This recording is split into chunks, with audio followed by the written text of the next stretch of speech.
الحمدللہ والصلاة والسلام علی رسول اللہ وعلی آلہ واصحابہ اجمعین اما بعد اعوذ باللہ من الشیطان الرجیم بسم اللہ الرحمن الرحیم النبی اولی بالمؤمنین من انفسہم وازواجہ امہاتہم رب اشرح لی صدری ویسر لی امری واحلل عقدۃ من لسانی یفقہوا قولی رب یسر ولا تعسر وتمم بالخیر رب زدنی علما سبحانک لا علم لنا الا ما علمتنا انک انت العلیم الحکیم۔ معزز و محترم برادران اسلام، پردہ خواتین، میں آپ تمام لوگوں کا ہفتہ واری ہونے والے اس اجتماع میں اسلامک طریقے سے استقبال کرتا ہوں۔ السلام علیکم ورحمۃ اللہ وبرکاتہ۔ اللہ سبحانہ و تعالیٰ کی سلامتی، رحمت و برکت آپ تمام لوگوں پہ ہوں۔ تمام تعریفیں لائق و زیبا ہے اللہ سبحانہ و تعالیٰ کے لیے جس نے ہم سب کو پیدا کیا۔ اللہ وہ ذات ہے جو آج ہمیں یہاں پہ اس بابرکت والے محفل کا حصہ بنایا اور ہمیں قرآن اور حدیث کو سیکھنا اور سمجھنے کی توفیق عطا فرمائے۔ ہم اللہ کے شکر گزار ہیں اور اللہ سے بے انتہا محبت میں ہم دعا کرتے ہیں کہ اے اللہ اس کا اجر ہمیں دنیا اور آخرت دونوں میں عطا فرما، آمین یا رب العالمین۔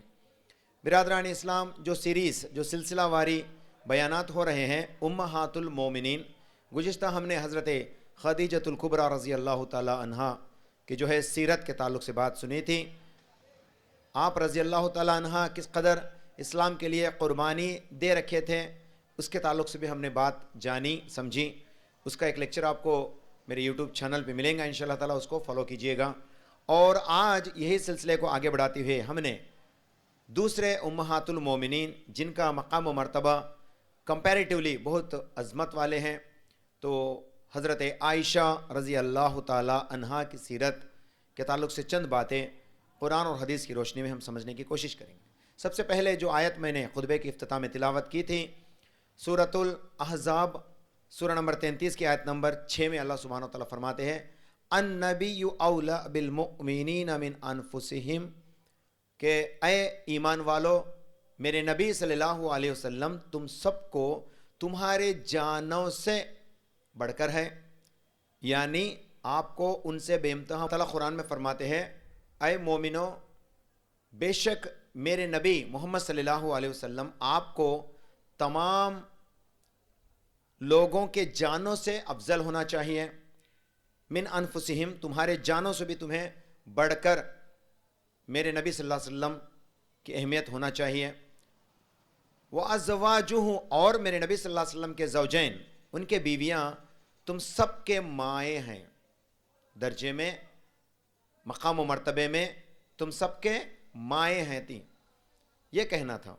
اور ہم سب جانتے ہیں اللہ کے نبی صلی اللہ علیہ وسلم نے 11 آزاد عورتوں سے نکاح کیے تھیں، اور سب سے پہلے حضرت خدیجہ رضی اللہ تعالیٰ عنہ اور بعد میں حضرت سودا بنت جمع۔ آرڈر میں اگرچہ آئیں گے تو ہم آج سودا بنت جمع رضی اللہ تعالیٰ عنہ کے بارے میں جاننا چاہیے تھا، لیکن ان کے تفصیلات قرآن میں بہت، حدیث کے اندر بہت کم ملتے ہیں، تو انشاءاللہ تعالیٰ ان کا اور دیگر حضرت زینب بنت خزیمہ، ان کا انشاءاللہ تعالیٰ دونوں کو جو ہے ملا کر آئندہ آنے والے دور میں جو ہے ہم انشاءاللہ تعالیٰ اس کے اوپر بیان رکھیں گے۔ نیکسٹ سیریز ان دونوں کا ہوگا انشاءاللہ تعالیٰ۔ تو حضرت عائشہ رضی اللہ تعالیٰ عنہ کے بارے میں اگرچہ ہم بات کریں گے تو ان کے بارے میں تفصیلات اتنی زیادہ ہیں کہ ہم صحیح بخاری کو اٹھا کے دیکھیں گے تو صحیح بخاری میں پائے جانے والے 7,500 احادیث کے اندر 2,500 احادیث، 2,600 سے زیادہ احادیث صرف حضرت عائشہ رضی اللہ تعالیٰ عنہ سے بیان شدہ ہیں، انہوں نے بیان کیا ہے۔ اور امام حاکم رحمۃ اللہ علیہ فرماتے ہیں شریعت کے اصول جب بنائے گئے تھے، جو محمد صلی اللہ علیہ وسلم کے بعد اس کو جو ہے باضابطہ لکھا گیا تھا، تو کس کے زبان سے زیادہ تر شریعت کے اصول اور ضابطے کو لیا گیا؟ تو 1/4 شریعت کے جو رول ہوتے ہیں، جو اصول ہوتے ہیں، 1/4 اصول صرف حضرت عائشہ رضی اللہ تعالیٰ عنہ سے لیے گئے ہیں، اور عورتوں کے تمام مسائل محض حضرت عائشہ رضی اللہ تعالیٰ عنہ سے بیان شدہ مسائل ہوں گے۔ عورتوں کے مخصوص جو مسائل ہوتے ہیں وہ تمام حضرت عائشہ سے لیے ہوئے ہیں، اور اللہ تعالیٰ نے حضرت عائشہ سے نکاح کا جو فرمان محمد صلی اللہ علیہ وسلم پر الہام کیا، یہ باقاعدہ الہام کے ذریعے سے خواب کے اندر حضرت عائشہ رضی اللہ تعالیٰ عنہ کا چہرہ کو جو ہے دکھایا گیا، تاکہ بتایا گیا کہ یہ آپ کی بیوی ہے دنیا اور آخرت میں.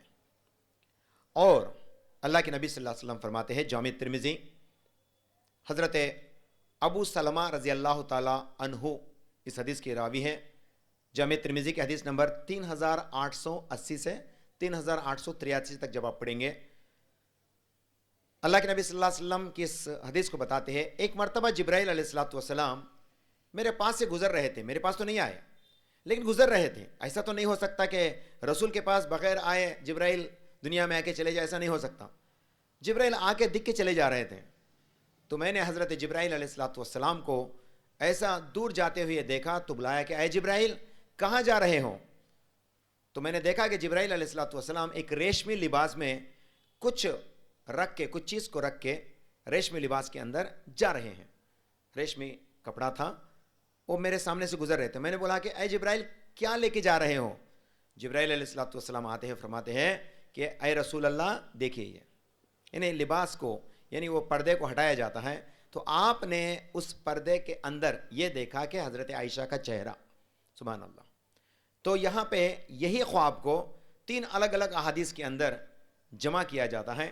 صحیح بخاری کی 3895 میں فرماتے ہیں, جبرائیل علیہ الصلوۃ والسلام ایک مرتبہ رسول اللہ صلی اللہ علیہ وسلم کے پاس آتے ہیں اور سبز ریشم کے لباس میں, گرین سلک والا لباس کے اندر کچھ پکڑا ہوا تھا انہوں نے, اور اس کو دکھاتے ہیں حضرت رسول اللہ صلی اللہ علیہ وسلم کو.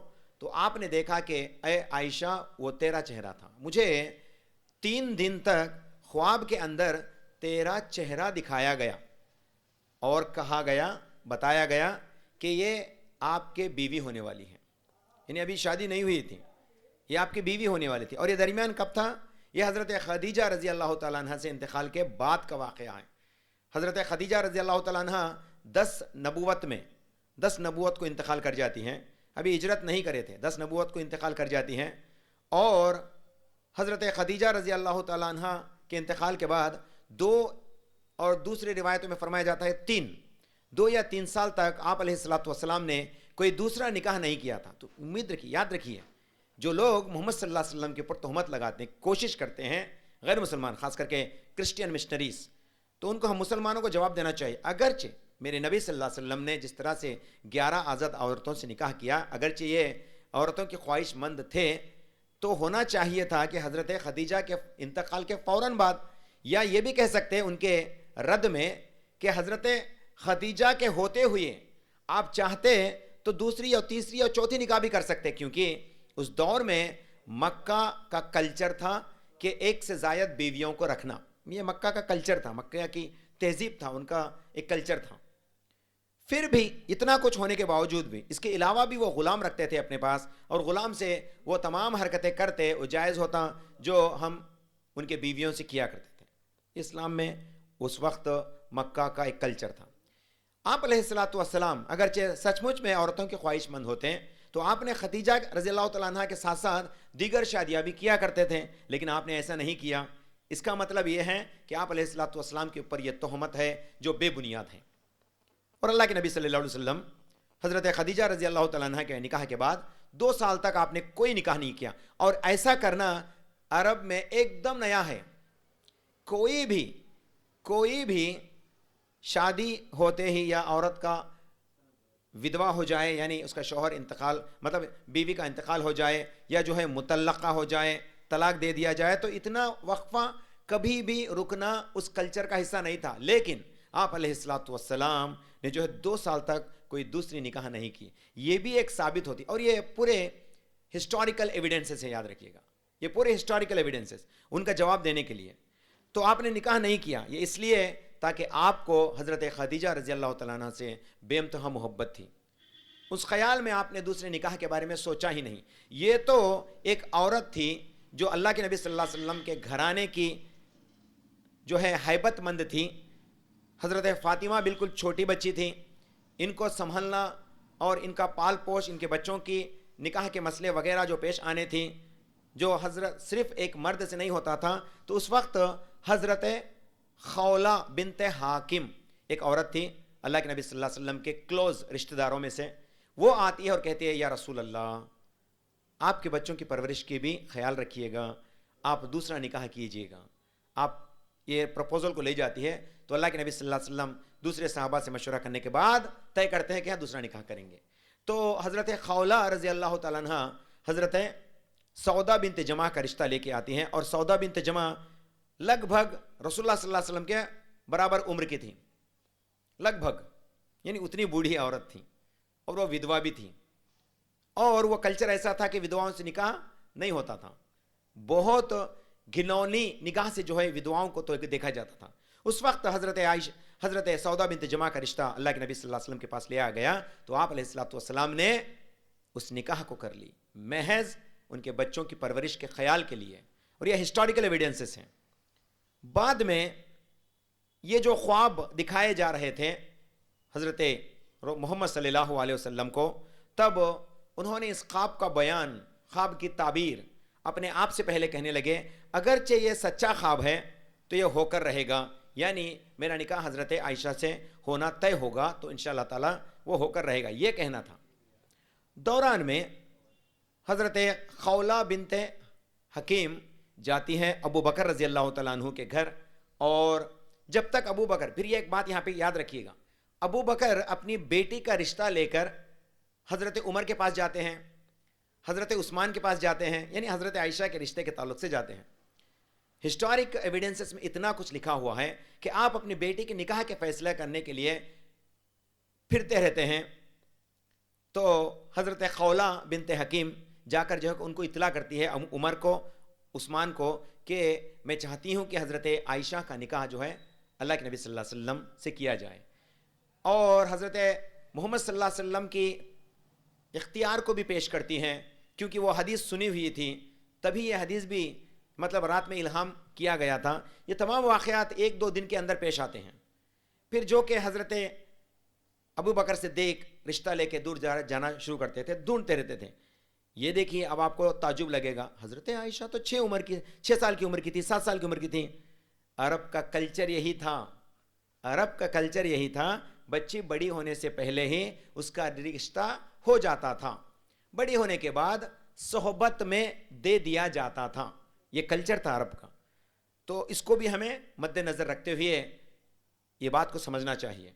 تو حضرت ابو بکر اسی وقت جا کے عمر سے عثمان کے پاس جو ہے رشتہ لے کے پھر رہے تھے. کئی سارے مفسرین اس بات کو لکھتے ہیں. پھر حضرت خولہ بنت حکیم آنے کے بعد، کھلا کر دینے کے بعد اللہ کے نبی نے اس طرح سے حدیث بیان کی ہے، تو فوراً عمر اور عثمان کہتے ہیں اے ابو بکر، ہم آپ کے لڑکے سے نکاح نہیں کریں گے، اور کہتے ہیں ہم سب سے بہتر شخص سے اس کا نکاح ہوگا. بولتے ہیں ابو بکر کو سمجھ میں نہیں آتا. پھر واپس گھر آتے، اتنے میں حضرت خولہ بنت حکیم ام رومان، یعنی حضرت ابو بکر کی بیوی تھی، حضرت عائشہ کی ماں تھی، ام رومان سے کہتی ہیں کہ اللہ کے نبی صلی اللہ علیہ وسلم کے یہاں پہ آپ اپنی بچی کا رشتہ کر دیں. اللہ کے نبی صلی اللہ علیہ وسلم نے اس چیز کو تسلیم بھی کیا ہے. یہ کہنا ہی تھا. حضرت ام رومان جاتی ہیں ابو بکر سے کہتی ہیں ہمارے لیے تو اللہ تعالیٰ نے خوش نصیبی والا ایک بات پیش کیا ہے. ابو بکر بے انتہا خوش ہوتے ہیں. پھر اللہ کے نبی صلی اللہ علیہ وسلم کے بعد جا کے کہتے ہیں کہ آپ میری بیٹی سے نکاح کرو. تو اس وقت وجود میں آتا ہے یہ نکاح حضرت عائشہ سے، اور اس سے پہلے حضرت سودا بنت جمع سے نکاح ہو گیا تھا. اب الہام کس لیے کیا گیا؟ حضرت سودا جو دوسری بیوی تھی ان کے تعلق سے کوئی الہام نہیں. یہ تو عادتاً حضرت خولہ بنت حکیم جا کے بولی، لیکن حضرت عائشہ کو نکاح کرو بول کے اللہ تعالیٰ وہی نازل کرتا ہے. یاد رکھیے، حضرت عائشہ سے نکاح کے لیے اللہ تعالیٰ بخوبی وہی نازل کرتا ہے. اس کی آیت قرآن میں تو نہیں ہے. وہی 2 طرح کی ہوتی ہے. اس سے پہلے بھی ہم بعض مرتبہ اس بیانوں کے اندر بول چکے تھے. ان ہوا الا وحی یوحا، اللہ تعالیٰ قرآن میں آیت نازل کرتے ہیں. سورہ نجم کے سورہ نمبر 53 کی آیت نمبر 1 اور 2 میں میرے نبی صلی اللہ علیہ وسلم کچھ بھی نہیں کہتے، کچھ بھی نہیں بولتے، کچھ بھی نہیں کرتے، اللہ ہے کہ ان کے اوپر وحی کیا جاتا. تو آپ اپنے خیال سے کچھ بھی نہیں کہتے، ہم ان کے اوپر وحی کرتے ہیں. کا مطلب ان کا خواب بھی وہی تھا، اور ان کو خواب میں وحی کے ذریعے سے بتا دیا گیا کہ اے نبی حضرت عائشہ سے نکاح کرے. کیوں؟ اس کی اتنی ساری مصلحت ہے. بعد میں آج ہمیں اگرچہ دیکھیں گے، جیسے بولا نا امام حاکم رحمۃ اللہ علیہ فرماتے ہیں آج اگرچہ مسلمانوں کے پاس کوئی شریعت ہے، ان میں سے 1/4 شریعت کے رول اور اصول اور ضابطے حضرت عائشہ سے بیان شدہ ہے. امید کیجئے کہ حضرت عائشہ اسی لیے ان کے صحبت میں اللہ تعالیٰ نے بھیجا. محمد صلی اللہ علیہ وسلم کی صحبت میں حضرت محمد صلی اللہ علیہ وسلم کی صحبت میں حضرت عائشہ کو کس نے بھیجا؟ اللہ تعالیٰ کے احکام سے ہوا تھا. یہ ان کی خواہش نہیں تھی، یاد رکھیے، کیونکہ ان کو بخوبی خواب میں دکھایا گیا. اور اللہ کے نبی صلی اللہ علیہ وسلم فرماتے ہیں حضرت عائشہ کے مقام و مرتبے کے تعلق سے، جبرائیل علیہ السلام آتے ہیں، یا رسول اللہ آپ کے زوجہ حضرت عائشہ کو میں سلام کہتا ہوں. بولے جبرائیل آ کے حضرت عائشہ کو تھے میرا سلام سنائیے، جو کہ ان کو سنائی نہیں جاتا نا، صرف یہ محمد صلی اللہ علیہ وسلم سے کلام کر سکتے ہیں، محمد صلی اللہ علیہ وسلم اکیلے سن سکتے ہیں. جبرائیل علیہ السلام کو کہتے ہیں یا رسول اللہ میں آپ کی زوجہ حضرت عائشہ کو سلام پیش کرتا ہوں. حضرت عائشہ کے محمد صلی اللہ علیہ وسلم فرماتے ہیں عائشہ یہ تھے جبرائیل، مطلب وہاں تھے، ابھی ان کے پاس ٹھہرے ہوئے ہیں، یہ جبرائیل آپ کو سلام کہتے ہیں. حضرت عائشہ کہتی ہیں وعلیکم السلام ورحمۃ اللہ، ان کے اوپر بھی اللہ کی سلامتی ہو اور اللہ کی رحمت بھی ان کے اوپر ہو بول کے بولتی، اور کہتی میرے نبی وہ سب کچھ دیکھتے ہیں جو میں دیکھ نہیں سکتی. مطلب جبرائیل علیہ السلام کو میرے نبی نے دیکھا جبرائیل علیہ السلام کو، لیکن میں نہیں دیکھ سکتی. جبرائیل نے مجھے سلام کیا اور میں نے اس کا جواب بھی دیا. اور فرماتے ہیں کہ اے اللہ کے نبی یہ جو آپ کی بیوی ہے نا، یہ دنیا میں اور آخرت میں دونوں میں آپ کے بیوی ہیں. بولے سبحان اللہ. ابھی عائشہ رضی اللہ تعالیٰ عنہ ابھی شادی کر کے تھی محمد صلی اللہ علیہ وسلم سے. جبرائیل فرماتے ہیں کہو ان سے کہ یہ آپ کی بیوی ہے دنیا میں بھی اور آخرت میں بھی. کتنی بڑی مقام و مرتبے کی بات، مطلب جنت کی بشارت سنا دی گئی. اس سے پہلے ہم نے یہ دریافت کر چکے ہیں کہ 10 صحابہ کے تعلق سے اللہ کے نبی صلی اللہ علیہ وسلم نے بشارت سنائی، فلاں شخص جنت میں ہے، فلاں شخص جنت میں ہے. عشر مبشرہ بولتے ہیں، ایسے 10 لوگ جن کو بشارت سنائی دی گئی، بشارت سنا دی گئی کہ وہ لوگ جنتی ہیں. اور 4 خلفائے راشدین کے ساتھ ساتھ 6 اور دیگر صحابہ بھی تھے جو جنت میں رہیں گے انشاءاللہ تعالیٰ، ان کو جہنم کی آگ ٹچ نہیں کر سکتی. تو ان کی بشارت 10 لوگوں کی تھی. لیکن اس کے علاوہ بھی بعض اوقات میں ایسے احادیث رسول اللہ صلی اللہ علیہ وسلم نے بیان کیا. کبھی کہتے ہیں بلال تو جنت میں ہے ہوگا، مطلب بلال میں نے تجھے جنت میں دیکھا. اور کہتے ہیں عائشہ جنت میں میری بیوی رہے گی. بولے خدیجہ رضی اللہ تعالیٰ عنہ جنت میں جو ہے اللہ تعالیٰ اس کو ایک موتیوں سے بھرا ہوا گھر دیا ہے. گزشتہ ہم نے حضرت خدیجہ کے بشارتوں کے تعلق سے کئی ساری باتیں سنی. تو ایسے کتنے سارے لوگ ہوں گے، صحابہ ہوں گے، صحابیات ہوں گے جن کو اللہ کے نبی صلی اللہ علیہ وسلم پر وحی کے ذریعے سے بتا دیا گیا کہ یہ لوگ جنتی ہیں بول کے. سبحان اللہ. یہ دنیا میں چلتے پھرتے لوگ تھے جن کو جنت کی بشارت ہو گئی، اور ان میں سے حضرت عائشہ رضی اللہ تعالیٰ عنہ بھی ایک. تو جبرائیل فرماتے ہیں یہ آپ کی بیوی ہے دنیا میں بھی اور آخرت میں بھی. حالانکہ نبی صلی اللہ علیہ وسلم کے صحبت میں رہنے والے کئی سارے تھے، خود ان کے چچا بھی تھے لیکن جنت میں نہیں ہوں گے. ان کے بلڈ ریلیشن تھے اور ان کو اتنا پالا پوسا بڑا کیا، ہر بات جو ان کے اوپر آئی اس کو دفاع کیا، لیکن جنت میں نہیں جا سکے. کتنی بڑی ذلت کی بات ہے یہ ان لوگوں کے اوپر جو رسول کو سامنے رکھ کر بھی جنت نہیں پا سکے. اور ان سے تو آج کے لوگ کئی سارے بہتر ہیں جو بغیر دیکھے محمد صلی اللہ علیہ وسلم پر ایمان لائے، بغیر دیکھے ان کے احادیث کو سمجھتے ہیں، سوچتے ہیں اور دوسروں کو دعوت و تبلیغ بھی کرتے ہیں. ان لوگوں کا مقابلہ ان تمام یہ لوگ جو محمد صلی اللہ علیہ وسلم کو اپنے گھرانے میں پا کر بھی، اپنے چچیرے بیٹے میں پا کر بھی، اپنے بھائی زاد بیٹے میں، ماموں زاد میں پانے کے باوجود بھی، چچیرے ممیرے میں پانے کے باوجود بھی جنت کی خوشبو کو بھی نہیں سونگھ سکتے ہیں. وہ کتنے بد نصیب ہوں گے جو رسول کو دیکھ کر ایمان نہیں لائے. اور اللہ کے نبی صلی اللہ علیہ وسلم فرمایا کرتے تھے میرے اصلی بھائی، میرے بالکل قریبی تو وہ لوگ ہیں جو میرے اوپر ایمان رکھیں گے بغیر مجھے دیکھیں، میرے الفاظ پر عمل کریں گے بغیر میرے کہے سنیں، میرے الفاظ پر عمل کریں گے. بولے مطلب ہم سب کے تعلق سے رسول اللہ صلی اللہ علیہ وسلم نے بشارت سنا دی کہ اے امتی، اے میرے امت، میرے اتنے سارے لوگ ہوں گے جو بغیر دیکھے میرے اوپر ایمان لائیں گے. بول کے ان لوگوں کے تعلق سے میں ملنا پسند کروں گا بولتے ہیں. خواہش بھی کرے تھے ہم سے ملنے کے لیے. اللہ کے نبی صلی اللہ علیہ وسلم خواہش کرے کاش کہ میں میرے بھائیوں سے ملتا. صحابہ سامنے ٹھہر گئے تھے.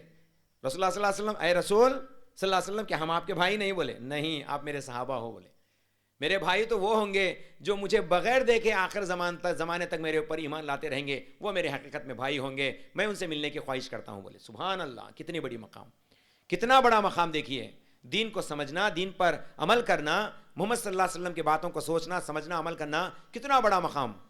تو یاد رکھیے محمد صلی اللہ علیہ وسلم کے ایک قول کے اندر اتنی طاقت ہے. تو بہرحال حضرت عائشہ رضی اللہ تعالیٰ عنہ کا نکاح جو ہے 6 سال میں، یا کوئی دوسری روایت کہتی ہے 7 سال میں ان کی نکاح ہوئی، اور ان کی صحبت جو ہے 2 ہجری میں حضرت عائشہ رضی اللہ تعالیٰ عنہ کے میچورٹی کے بعد 2 ہجری میں ان کو صحبت میں بھیج دیا گیا۔ پھر 2 ہجری سے لے کر محمد صلی اللہ علیہ وسلم کے انتقال تک تقریباً 8 سال حضرت عائشہ نے ان کے صحبت میں رہا۔ حضرت عائشہ 8 سال تک ان کے گھرانے کا حصہ بن کے رہیں، اور وہ تمام خصوصیات کو یاد کرتی رہیں جو رسول اللہ صلی اللہ علیہ وسلم نے مخصوص ان کے حق میں بیان کیا تھا، اور رسول اللہ صلی اللہ علیہ وسلم نے عورتوں کے تمام مسائل کو حضرت عائشہ کو سنا دیا، اور حضرت عائشہ سے یہ چیزیں ہم تک پہنچی ہیں۔ ایک مرتبہ ام سلمہ رضی اللہ تعالیٰ عنہ، محمد صلی اللہ علیہ وسلم فرماتے ہیں میرے عورتوں کے، میرے بیویوں کے پورے 2 گروپ ہیں، بولے میرے بیویاں سے بھی 2 گروپوں میں بڑھ گئے، بولے ایک حضرت سودا بنت جمع، حضرت عائشہ، حضرت حفصہ اور حضرت صفیہ، یہ چاروں ایک گروپ تھے، باقی کے 10 عورتیں اور ایک گروپ تھے، کہتے ہیں نبی صلی اللہ علیہ وسلم خود فرماتے ہیں 2 گروپاں تھے، مطلب ان کے اوپر وہ باتیں بولتے تھے، یہ گروپاں بول کے یہ باتیں بولتے تھے، ان کے اوپر یہ الزام دیتے تھے، ان کے اوپر یہ الزام دیتے تھے، مطلب ہوتے نا سوتن کا ایک دوسرے کے اوپر الزامات کو دینا ایک عام بات ہے، ایک دوسرے کے بارے میں بولنا، تو یہ غصہ ہوتے تھے ایک دوسرے کے اوپر، اور کہتے تھے، ام سلمہ آ کے فرمانے لگی یا رسول اللہ، آپ جب کبھی بھی حضرت عائشہ کے دور میں رہتے ہیں، مطلب تمام بیویوں کے درمیان میں انصاف کرنے کے دوران میں جو ہے ان کے یہاں پہ 1 ہفتہ، ان کے یہاں پہ 1 ہفتہ ایسا بانٹتے نا، اس طرح سے، یا ان کے یہاں پہ 2 دن، ان کے یہاں پہ 2 دن، اس طرح سے تقسیم کرتے دنوں کو۔ جب اللہ کے نبی صلی اللہ علیہ وسلم حضرت عائشہ کے ساتھ تھے تو جبرائیل زیادہ مرتبہ وہی لایا کرتے تھے، کہتے ہیں سبحان اللہ، جبرائیل زیادہ مرتبہ وہی حضرت عائشہ رضی اللہ تعالیٰ عنہ کے ساتھ میں جب نبی صلی اللہ علیہ وسلم کا جو نمبر آتا تو اس وقت زیادہ وہی آیا کرتی تھی، اور صحابہ بھی جو ہے زیادہ گفٹ، زیادہ ہدیہ جب بھیجتے ہیں تو کب بھیجتے ہیں؟ اللہ کے نبی صلی اللہ علیہ وسلم حضرت عائشہ کے مرتبے میں تھے، ان کے حق میں 2 یا 3 دن جو بھی تھا، اس جگہ پہ اس ٹائم پہ زیادہ گفٹ لوگا، زیادہ ہدیہ لوگا بھیج دیا کرتے تھے۔ تو حضرت ام سلمہ اللہ کے نبی صلی اللہ علیہ وسلم سے جو ہے سفارش کرنے لگی کہ یا رسول اللہ، لوگوں سے کہیے، آپ دیکھیے کتنی بڑی بات ہے، لوگوں سے کہیے کبھی آپ ہمارے گھر پہ رہتے اس ٹائم پہ تو بھی گفٹا بھیجو، پورے گفٹا حضرت عائشہ کچھ کیا، ایسا بول کے ایک بات بولنے لگی۔ اللہ کے نبی صلی اللہ علیہ وسلم جو ہے ناراض ہو گئے، ان کا چہرہ سرخ ہو گیا، کہنے لگے میرے عائشہ پر آپ تہمت مت لگاؤ، میرے عائشہ کو آپ ایذا مت دو، ان کو مت کہو یہ باتیں، ان کو تکلیف ہوگی، کیونکہ یاد رکھو وہی اگرچہ میں تم لوگوں کے ساتھ رہا یا تم لوگوں کے ساتھ ایک ہی بستر پہ رہا تو کسی کے پاس وہی نہیں آتی، لیکن جب میں حضرت عائشہ کے ساتھ ایک ہی بستر پہ ایک ہی سوجنی کے نیچے رہتا تو وہی آنا نہیں رکتی، بولے سبحان اللہ، یہ ہے مقام میرے عائشہ کا، بولے علیہ الصلوۃ والسلام۔ حضرت عائشہ جب اللہ کے نبی صلی اللہ علیہ وسلم سے صحبت میں رہتے، ایک ہی بستر میں رہتے اور ایک ہی سجنے کے نیچے رہتے، پھر بھی وہی آتی تھی، کہتے سبحان اللہ۔ حالانکہ وہ وقت میں ایک پرائیویسی نہ ہو، ایک پرائیویسی، وہ پرائیویسی میں بھی جب اللہ کے نبی صلی اللہ علیہ وسلم دوسرے بیویوں کے ساتھ اتنی پرائیویسی میں رہتے ہیں تو جبرائیل نہیں آیا کرتے، لیکن حضرت عائشہ تھے تو جبرائیل آ جاتے تھے، کہتے جبرائیل عائشہ سے کہتے کہ ان کو سلام کہو، اور وہی سنا، اللہ تعالیٰ نے آپ کے اوپر یہ وہی نازل کیا۔ تو اتنا مقام، نبی صلی اللہ علیہ وسلم اکیلے تھے تو وہی آتی اکثر، لیکن حضرت عائشہ ہے تو وہی نہیں رکتی۔ اس کا مطلب یہ ہے کہ نبی صلی اللہ علیہ وسلم سے عائشہ رضی اللہ تعالیٰ عنہ کا اتنا کلوز رشتہ تھا، رہتا نا ایک درجہ 2 درجے کا، اس طرح سے جو ہے اتنا کلوز رشتہ حضرت عائشہ رضی اللہ تعالیٰ عنہ سے تھا۔ تو یہ وہی کا سلسلہ نہیں رکتا تھا، جبکہ حضرت عائشہ محمد صلی اللہ علیہ وسلم کے صحبت میں بھی رہتے، تو اتنا مقام ہے حضرت عائشہ رضی اللہ تعالیٰ عنہ کا۔ اور آخر کار حضرت عائشہ رضی اللہ تعالیٰ عنہ کے اوپر بھی ایک ایسی بڑی الزام اس دور میں کفار نے، منافقوں نے لگا دی کہ حضرت عائشہ کے اوپر ایک بد الزام لگا دیا، اور اللہ تعالیٰ 11 آیت نازل کرا اس کو رد کرنے کے لیے۔ الزام لگا دیا کہ حضرت عائشہ سے ایک جو ہے ناجائز رشتے کا معاملہ جو ہے اس وقت پیش کرے کفار و مشرکین اور منافقانہ سب مل کے، تو اس کے رد میں سورہ نور سورہ نمبر 24 کی آیت نمبر 11 سے آیت نمبر 22، بالخصوص آیت نمبر 22 میں اللہ تعالیٰ ان باتوں کو رد کرتا ہے کہ حضرت عائشہ پاک دامن عورت ہیں. اے میرے محمد صلی اللہ علیہ وسلم، اے میرے نبی، حضرت عائشہ پاک دامن ہے. یہ الزام لگنا تھا حضرت عائشہ کو، نبی صلی اللہ علیہ وسلم گھر بھیج دیتے ہیں، کچھ بھی نہیں کہتے، گھر بھیج دیتے ہیں. اور حضرت عائشہ رو رو کے جو ہے تکلیف شدہ ہو جاتی. تو اللہ تعالیٰ، اب یہ بات کسی کو نہیں معلوم، لیکن اللہ تعالیٰ گواہی دیتا کہ تیری بیوی حضرت عائشہ پاک دامن ہے، بول کے اللہ گواہی دیتا ہے. سبحان اللہ. اور جو لوگ یہ تمہارے بات پاس لے کے آئے نا، یہ منافق ہے بول کے اللہ تعالیٰ اسی وقت ان لوگوں کو جو ہے منافق بھی کہہ دیتا ہے.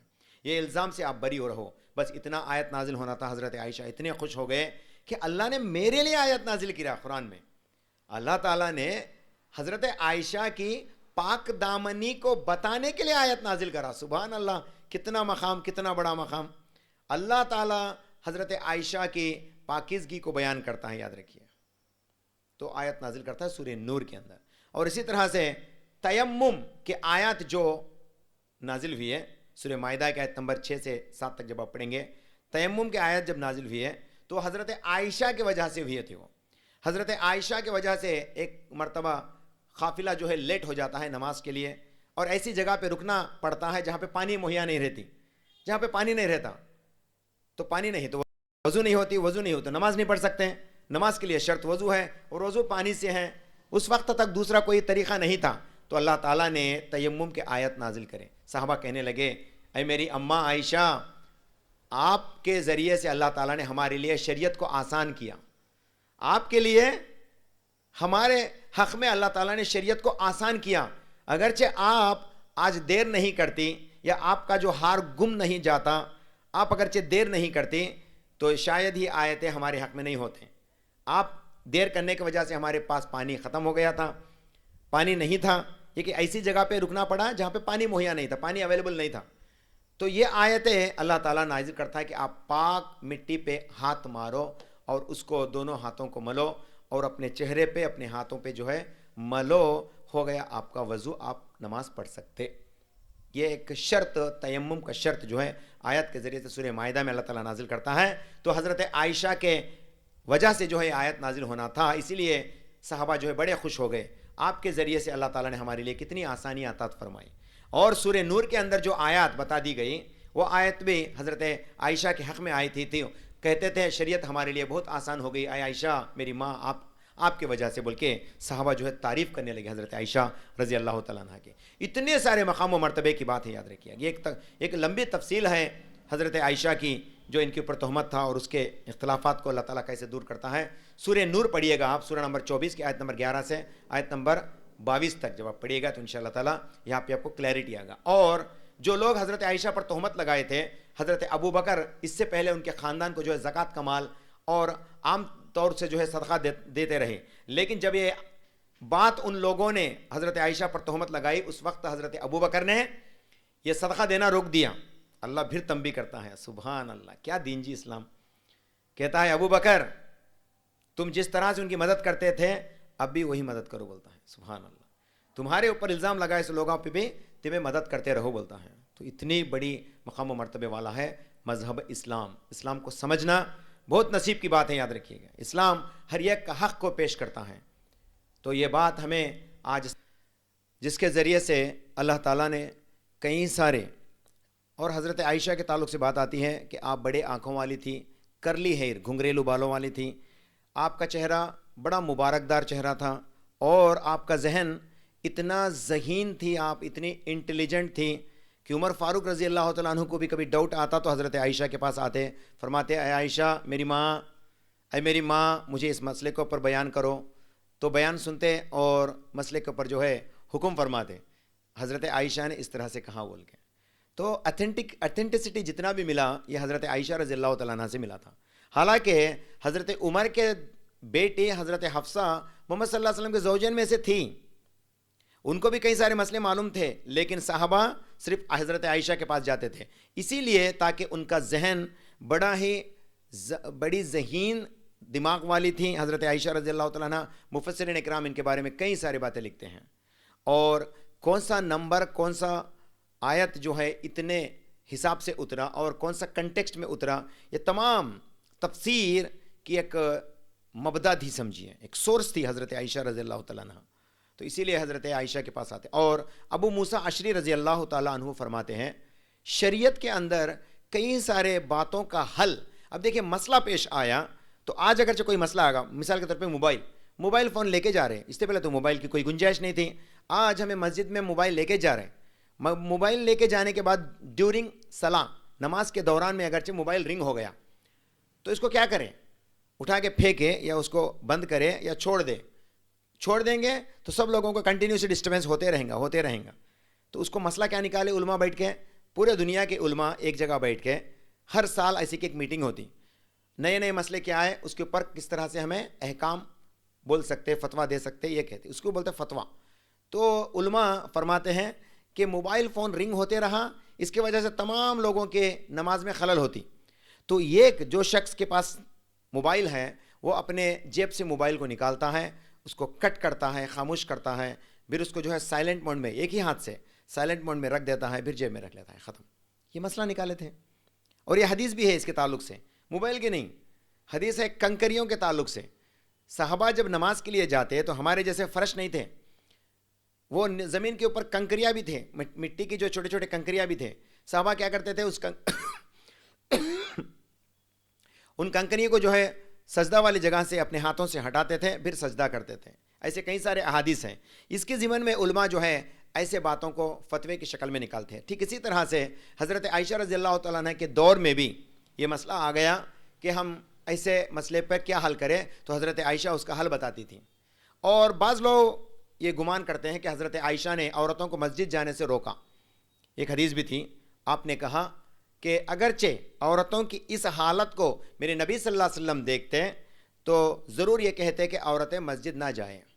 ایک حدیث بھی ہے اور صحیح حدیث ہے, یہ ہم صحیح حدیث پہ فالو کرتے ہیں, صحیح حدیث بھی ہے. لیکن ضمن کیا تھا, اگرچہ اس وقت اتنی گندگی پیش آتی, لوگ ایک دوسرے سے ملنا جلنا اٹھنا بیٹھنا شور شرابہ کرتے ہوئے عورتیں مسجد میں داخل ہوتے ہیں, اگرچہ ایسی حالت ہے تو ضرور نبی صلی اللہ علیہ وسلم کہتے ہیں کہ عورتوں کو گھروں کے اندر ہی رہیں.